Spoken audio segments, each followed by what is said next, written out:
আজ সকালে উঠতে একটু দেরি হয়ে গেল। মাঠে যেতে হবে। মাঠের থেকে এসে কাজ করতে একটু কষ্টই হয়, তাই আমি সকালবেলা তাড়াতাড়ি উঠে নিয়ে উঠোনটা ঝাড় দিয়ে নিচ্ছিলাম। কর্তামশাই চলে গেল ব্যাগপত্র নিয়ে মাঠে।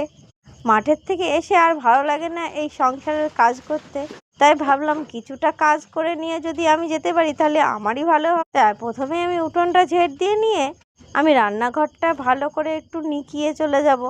এই রান্নাঘরটার উঠোনটা ঝেঁটানো থাকলে মনে হয় বাড়ি এসে অনেক কাজই হালকা হয়। আর যেহেতু মাঠের থেকে বাড়ি এসে আমার গরু বাছুরগুলো গোয়ালে আছে, সেইগুলোও বের করতে হবে। আর প্রতিদিন তো বৃষ্টি হতেই আছে, তাই আমার এই মাটির ঘরগুলো ভাঙতেই আছে একটু না একটু।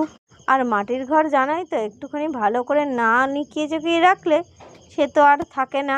আর আমার বাড়িতে যেহেতু ছোট ছেলে আছে, সে তো দুষ্টুমি করা শেষ করে না, ভাঙতেই আছে একটু না একটু ভাঙতেই আছে। সেই সব কাজ শেষ করে চলে আসলাম আমি মাঠে। এসেই বেগুনটা তুলতে শুরু করে দিলাম। এক এক করে আমাদের প্রায় অনেক বেগুনই তোলা হয়ে গেছে। এই বেগুনটা তুলে নিয়ে এবার দুজনে মিলে বাছতে শুরু করে দিলাম।